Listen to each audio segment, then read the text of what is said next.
maybe that shouldn't overshadow the fact that it is an absolutely giant weekend of hurling as well. Michael Verney is with us. Michael, how are you? Gents, how are you? You rock the tash the whole year round, do you? Not just from November. I don't mean to, but I've got a bit of a Tom Selleck going on here, yeah. So yeah, I don't mean to. It's not on purpose. It's more through laziness than anything else. Well, you could get away with it for an hour a month and just a little bit of experimentation in life, you know. That's true. We might give it an old go. Yeah, just I don't know. It's not the best. It's not the best looking York now. I get enough abuse about it anytime I do any sort of video or anything like that. So I try to stay fairly freshly shaven. There are big stories in hurling this week. We might finish with the gossip at the end. But before that, big games this weekend. What are you looking out for in Kilkenny against Galway before we get to the Munster hurling final? Probably one of the biggest things about it is that Brian Cody's never lost 3 Leinster finals in a row, and that will happen if Galway beat them on Saturday evening. So that's kind of a big one. If you're looking at between Kilkenny and Galway, whose need is probably greatest, who actually needs to get their hands on silverware, you'd probably say that it would be Kilkenny, because they've changed the side an awful lot in recent years. There's a good few new faces in, and while a Leinster title, you couldn't have said 5 or 6 years ago that a Leinster title would mean that much to them. But it definitely would mean a lot to the likes of. I don't think Paddy Deegan has a Leinster title. Conor Brown, who'll probably start, wouldn't have one. John Donnelly probably doesn't have one. There's a good few guys that are kind of nearly mainstays of the team now that don't have one. And I suppose even Brian Cody has been there since the autumn or the winter of '98. He's coming up against Shane O'Neill, who's obviously only been in Galway a little under a year now. So there's a fair contrast there. Based on the Wexford game, you're kind of wondering how bad were Wexford that night and how good are Galway. Galway looked very, very sharp that night. I'm expecting a much sterner test from Kilkenny on Sunday or on Saturday. And it's funny, even in bad times, Galway, the way styles make fights, Galway's style just never seemed to suit Kilkenny. Even they beat them in 05, obviously. They beat them in 12 before Kilkenny got them back in the All-Ireland final. So there's always been an interesting bit of needle between the two of these. So this, yeah, it's a fairly jam-packed Saturday, and that's kind of the icing on the cake on Saturday evening. Sorry, go on. I was going to ask about Kilkenny's new faces changing the style of play at all. Yeah, no, I definitely would say. I don't know if it's their new faces that have changed the style of play. I think like 5 or 6 years ago, if you remember back to the 2014 final, they were quite direct. It was long ball. It was win your own ball. Every forward has to be able to win their own ball. They've definitely moved away from that. They go through the lines an awful lot more than they would have in previous years. They're trying to play a more kind of a possession game. It's definitely not as nuanced as maybe Limerick or even a Wexford at times, but their style definitely has changed. That's just the nature of even club hurling. Nearly every club team in the country has changed. It's just so much more based on possession now, because it's so hard to win the ball that you're not just going to strike it 80 or 90 yards and just give away the ball, which would invariably happen, especially with sweepers now. So Kilkenny have definitely changed to a more possession-based style. Not as much as many of the other teams in the country, but definitely a lot more than we would have seen from Kilkenny down through the years anyway. They have to be thinking to themselves, they have an amazing chance this year, because they're the one team who've really been able to stick it to Limerick over the last 18 months. Like, that can't but create belief in the Kilkenny camp. Yeah, I'd imagine so. Funnily enough, Cork would be the other one that I would say have been able to stick it to Limerick. It's funny, as we're saying about the styles, Cork's style just does not seem to suit Limerick. I don't know if it's because of all the pace and all the kind of scoring forwards that they have, but similarly, Kilkenny probably set, it's difficult to say that they set a template, but the way they were able to outwork and outmuscle, which you couldn't believe yourself saying it, probably outmuscle Limerick, and particularly in the first half of last year's All-Ireland semi-final, that'll give them great hope. Even when Limerick won the All-Ireland the year before in 18, Kilkenny gave them an absolute cracker of a game down in Thurles in the quarter-final. So, yeah, they will definitely be thinking that, and you have to look at the Munster final and probably think that Limerick are probably going to win that. So if Kilkenny can win Sunday, they're only one step away from an All-Ireland final, and they'd be avoiding Limerick in a semi-final, which would be crucial. Yeah, if they like, some people would say like that, Kilkenny's best years, or Cody's best years, or going for the 5 in a row, or winning in 11 and 12, or winning in 14 and 15. I'd go back and say that like his 2 best performances or 2 best results in recent years, and in the last 15 years even, were the 18 league final where they wiped the floor with Tipperary with a totally new team, and last year in the All-Ireland semi-final where they put it up to the best team in the country and they came out on the right side of it. So like, I think it's too easy to look back at Brian Cody's achievements and say, yeah, all these All-Ireland titles. I would actually say that last year's All-Ireland semi-final was probably the best performance that he got Kilkenny to deliver, and he'd be looking for a couple more of them. And if they were to play Limerick again, they'd quietly fancy their chances. They've obviously marked Limerick's card after last year, but that would be that'd be an epic of a game if they got to meet again. So if Kilkenny can come through the front door, the possibility of meeting Limerick would not be to an All-Ireland final, which would be huge for them. Just to go back to something you said on Galway, obviously the Wexford game is an interesting one. You say people don't know how good Galway were or how bad Wexford were. I definitely think the tone in the aftermath of that game has been focused on how bad Wexford were. Do you think that Galway perhaps haven't got enough credit there? And have we seen new things over the course of that 70 minutes that suggest that Galway are going to get back to a proper All-Ireland contender this year? Yeah, it's the funny thing about Galway being a proper All-Ireland contender. I don't think they were ever not a proper All-Ireland contender. Like if you look at the Dublin game last year, they were apart from a couple of Chris Crummy goals up in Parnell Park, it was looking like they were going to be through to a Leinster final, and then all of a sudden results conspired against them, and Wexford and Kilkenny drew, and all of a sudden they were dumped out of the championship. And I don't think anybody could have seen that coming. Even without Joe Canning last year, they managed to go down to Kilkenny and go down to Nolan Park and beat Kilkenny, which was an absolutely huge result. And it looked like they were going to get a result against Dublin and they were going to go through. All of a sudden they were out. In 2017 they were All-Ireland champions. In 2018 they were Leinster champions, and they were beating All-Ireland finalists by a score. It was a 1-point hammering, fair enough, against Limerick, but they were still only beaten by a score in the All-Ireland final. So I don't think they've gone away. Largely the same personnel involved. The mainstays of the team, Gerard McInerney, Pádraig Mannion, Cottle Mannion, Joe Canning, they're all still there, and they've probably unearthed a couple more as well. Conor Whelan is becoming even more of a force of nature as time goes on. Brian Concannon, who had been delivering kind of bits and pieces, he looks like he's developed into a really, really good forward. He looks like he's bulked up an awful lot. Wexford couldn't handle him that night. Shane Cooney has come in from St. Thomas's. Éanna Murphy has come in goals. They've plenty of new faces, but still with all those experienced faces around the field as well. Fintan Burke is another one as well. A real kind of half-back in the style of Paddy Matt, a real powerful, bursting out with ball. So they've got plenty of new faces there mixed with the old. I don't think they were ever gone anywhere. And just the fact that even amidst all the turmoil with Micheál Donoghue leaving and Shane O'Neill coming in, they held on to Lucas Kersenstein, the S&C coach. So that's one of the big things. While styles of play will change, at least they were still doing the same strength and conditioning programme under the eyes of probably one of the most coveted strength and conditioning professionals in the game. So I don't think they've gone anywhere. If they can win Leinster, obviously, on Sunday as well, they're only two wins away from winning the All-Ireland too. But they have a nice blend now. They have a nice blend of the old and the new. And they're definitely dangerous, and that's going to be an intriguing game Saturday evening. What's the treat about where Limerick are at the moment? Probably a good bit ahead of everybody else, I'd say, just because they seem to be able to deliver this unbelievably high level of performance despite weather conditions, despite everything, despite maybe not having, even against Clare, despite not having a game under their belt, they're still able to deliver this unbelievable performance. They're unbelievably versatile. You see Kyle Hayes going back, wing back the other day, and fair enough, he wasn't unbelievably influential against Tipperary, but the fact that they're able to move a centre forward to wing back and he's comfortable there, and they're able to put Cian Lynch in centre forward and he's able to dictate the game. They're probably one of the great examples of being a sum of their parts. Everybody just fits in into their different roles, and the engine just keeps moving in perfect sync.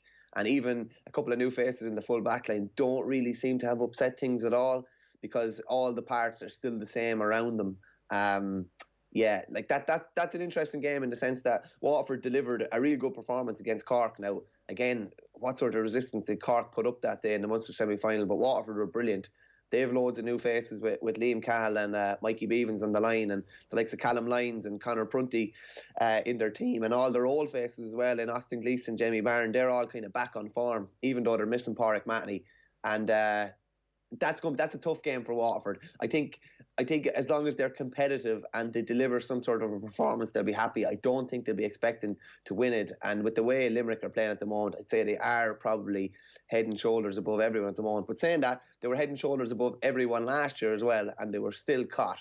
So there's still probably a bit of hope for everybody there. But they just look like they have a bench to come in that's just, I'd say the envy of every team in the country. They've all these, like, basically, as Jim Gavin used to always say, they've all these finishers to come in, likes of David Dempsey, Conor Boylan, David Reedy. They have lads to come in all over the pitch, Seamus Flanagan as well. So they do look a step ahead of everyone, but there is that bit of caution, I'd say, that they were a step ahead last year of everyone, and they still managed to get caught too. All right, what about Davy and Wexford? Obviously, like the drama of Davy against Brian Loughnane, like the story of that relationship is unbelievable. Like it's again type of Hollywood scripting that if you read it you'd be like, that's nonsense. And here they are pitted against each other in a very important match for both teams, because like we're hearing that there's all sorts of county board issues in Clare, and what that next regime is actually going to look like, whether or not it's part of the old regime. And then from Davy's perspective, we don't know if the next game is going to be his last game, or if he's definitely going to come back next year. There was some suggestion he might be coming back next year, irrespective. So a lot riding on this. Oh yeah, I think a lot of the locals in Clare, just this was the draw that was going to come up. There was no question of whether they were going to draw Cork or Tipperary. It was written in the stars that this would happen. It's obviously Davy going back to, like, there's only him and Loughnane really, and All Ireland back in the early 1900s. They're the only two managers in the last 100 years that have helped Clare to win an All Ireland. And now Davies obviously was kind of left Clare under a cloud. Now he's over Wexford and he's going back to face Clare. And it just so happens that in the opposite corner is, you know, his old kind of lieutenant at full back in Brian Loughnane, a man who they probably spilled blood together for Clare and had so many good times, and now they've kind of got a fractious kind of relationship. Very, very interesting. The cameras will obviously be focusing a lot on the sideline battle, and I think that's what probably makes it so interesting as well, is that it's almost like the sideline battle like nearly supersedes everything that happens on the pitch, and that's just the nature of it. Because it was goalkeeper and full back. Looked almost, you know, you couldn't think of Clare, you couldn't think of Loughnane without Davy, you couldn't think of Davy without Loughnane. They were just kind of interchangeable duo, 1 and 3. And the events of a Fitzgibbon Cup match, I think it was in 2014, when Davy almost ambushed UL. I remember the LIT lads coming in through the bushes. I was down there on pitch 1 in UL that day. LIT were supposed to obviously come and get togged out and warmed up in UL. They didn't want to get warmed up in the UL dressing room, so they did their own warm-up, and they got togged off on the bus and came in through the trees at the back of pitch 1 in UL. It was actually a bit surreal. Commando style. Yeah, pretty much, yeah. It was just one of these mad things. I'm glad I was there for it, because I've never seen anything like it before or since. Because no one would have believed you if you weren't. Like, that was the thing. Yeah, it's true, yeah. You wouldn't have had, and like obviously LIT had their warm-up done already, so they were happy. They were just getting a few shots off or whatever, but they were literally standing in the middle of the UL warm-up and running around all the UL lads. They were all warming up the same end. And it totally, that was the UL side, absolutely star-studded side, just offhand, Podge Collins, Johnny Glynn, and loads more lads. And I think LIT were something like 7 or 8 to 1 to win that game, and ended up winning that game, coming over to UL. And it was just a really kind of a fractious game. Tensions were running really, really high. And I know Brian Loughnane was really put out over that. And then obviously when Davy was manager of Clare, and even when he was manager of Wexford, you know, Loughnane called for a root and branch analysis of Clare hurling and the Clare County Board and all this kind of crack, and made some comments last year even about Wexford and didn't like the style of play that Wexford had. And it's just they're butting heads now on the line on Saturday, and it just makes it's a great start to a weekend where we're absolutely blessed with like 4 really, really, really high caliber games. And the sideline battle is definitely going to be one of the main talking points between the two of them. Yeah, will they shake hands? Who's going to win that one? I think Wexford were too bad to be true against Galway, and like if they go back to anything like the form of 2019, I'd expect Wexford to win that. Clare really, really limped over the line against Laois. You know, they lost Evan McInerney. Expect him to be back for this game, but I'd expect Wexford to bounce back in that one. Okay. Are there others? Have I missed one? Did I miss the other qualifier at the weekend? Oh yeah, Tipperary. Yeah. How could you forget? Are Cork back? Like Tommy Walsh said, he wanted to see the forwards blocking and hooking and tracking back, and there was a bit of it. I don't know if there was enough of it, but there was a bit of it. Yeah, no, definitely massive work rate up the other day. Even Luke Meade was only on the field 3 or 4 minutes at the start, and he'd already got a score and made a couple of big runs and got a couple of big blocks. Declan Dalton, who's more of a he's more of an enforcer, I would say, at the edge of the square now, a full forward. He got a goal and a point, but he also got in some huge hits, held the ball up. I think they need more of that kind of play, maybe less of the silk and maybe more of the substance. And I think they have a better blend now. Dublin didn't offer much resistance to them now, in fairness. Cork imposed themselves on the game and were able to kind of have their way with Dublin. And it's a totally different prospect at the weekend. And you don't know what you're going to get from Cork. You know, last year they were hammered by Tipperary in the first round. They come out and beat the All-Ireland champions convincingly in the Gaelic grounds. And they got a reaction. And then, you know, a really, really poor performance against Clare and an awful second half against Kilkenny. So I'd be definitely a doubting Thomas when it comes to Cork. I'm going to have to see a couple of games back to back before I can believe in them really. And then on Tipperary, Liam Sheedy's 2 All-Ireland wins with Tipperary. In 2010, they came through the back door, having been bet 10 points by Cork. And in 2019, they came through the back door, having been beaten 12 points by Limerick. So nobody knows the back roads better than Liam Sheedy. And they've had 2 weeks now. The Bonner Matter had an injury and Seamus Kennedy had an injury. They both missed out the last day. They're both probably back in contention now. So I'm expecting a reaction from Tip. I think Cork will be much better than they were, obviously, against Waterford, and it'll be something similar as they were against Dublin. But I'm just expecting a big reaction from Tip. Tip are the forgotten team, and I think last year's All-Ireland win, and fair enough, I was one of the ones to say that I thought the best team didn't win the All-Ireland last year, and I'll stand over that because I still think Limerick were the best team last year. But Tip have loads to prove. They won All-Ireland last year, and probably not getting as much credit for it as they should. And they've been beaten in the first round by Limerick again. They've too many good players not to bounce back, to be honest with you. And I'm expecting a couple of new faces in. Dan McCormack's hardly a new face, but I'd expect him to start, and expect a lot more physicality from Tipperary than we got the last day. And just a quick one as well. Obviously, Eoin's heartbroken over the Kerry footballers being out, but the Kerry hurlers are still flying high. Who would have ever thought that the Kerry hurlers would be in the championship longer than the Kerry footballers? And they have a chance to put one foot in the Joe McDonagh final when they play Antrim on Saturday. They'll actually go into it. It's probably flown under the radar, but Kerry will play in Leinster next year if they win the Joe McDonagh. So because of the lack of a round-robin series in Munster or Leinster this year, they can't play the bottom team in Munster if they do win the Joe McDonagh. So they go straight into the Leinster Championship next year. The Leinster Championship has 6 teams, and they have to beat Antrim at the weekend. They're making a 1,000-kilometre round trip up to Corrigan Park up in Belfast. So, Eoin, I'm sure you and your Kerry brethren will be keeping fingers and toes crossed for the Kerry hurlers, and you're going to have to follow someone over the next couple of weeks. Absolutely. Like they hockeyed Westmeath a couple of weeks ago. It was brilliant results. I didn't realise that about the Leinster Championship, though, because that was always the caveat, you know, that they would win the Joe McDonagh Cup eventually, but they would have to play the bottom team in Munster because obviously they made that tweak with the new format. So it's just this year. They have to win it this year if they want to get into the Leinster Championship, whereas for 2022, it'll be into the Munster round robin or a playoff for that if they win the Joe McDonagh next year instead. Yeah, it would get very messy if they won the Joe McDonagh this year to be in Leinster, obviously, yeah. And there's no chance of getting into the Munster Championship until they were to get relegated from Leinster. But the winners of the Joe McDonagh this year, regardless of who it is, even if it's Antrim, they will be in the Leinster Championship next year. Of course, right. Kerry playing in Leinster is probably wouldn't be anything that new because they played in the round robin stages or the group stages in 2016 and 2017. But I just thought that was an interesting one. And they're making a 1,000-kilometre round trip up to Belfast, which is a fairly whopping journey too. Yeah, Fortress Corrigan Park. All the Kerry hurlers want is parity of esteem, so it's appropriate that they're going to Belfast at the weekend. One last question. Poor Eddie Brennan is trending on Twitter this morning. Is he going to be able to ride this out and be the Laois manager next year? Because he's done a fantastic job with the Laois hurlers, and certainly his credentials have been enhanced by his work there. So it'd be a shame for that relationship to go south.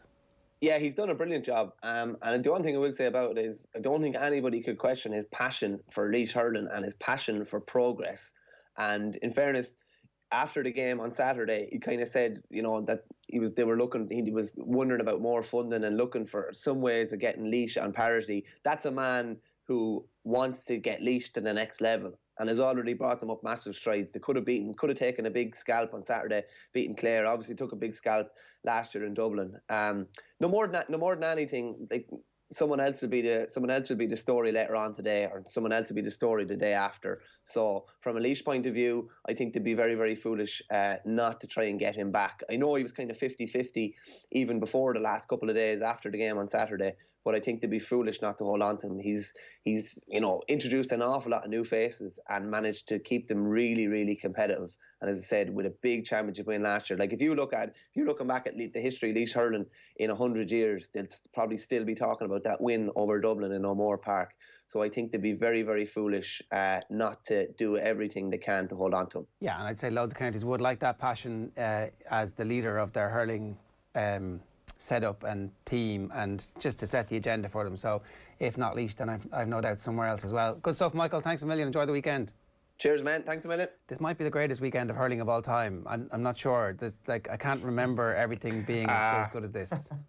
I would still take semi-finals weekend with full crowd, but I see what you're saying, fixtures wise and all that. It's rare that you would actually have 4 amazing fixtures on at once. But I actually think that semi-finals weekend in the hurling is the best weekend in the Irish sporting calendar at the moment. Never mind anything else. But this might actually trump it. Look at the fixtures. Like Cork and Kerry straight knockout, Davy versus Loughnane straight knockout. So much riding on the line, and then the greatest team, perhaps. Kerry saying that they could go on and be the Dubs in the former Limerick. So I think there's plenty there.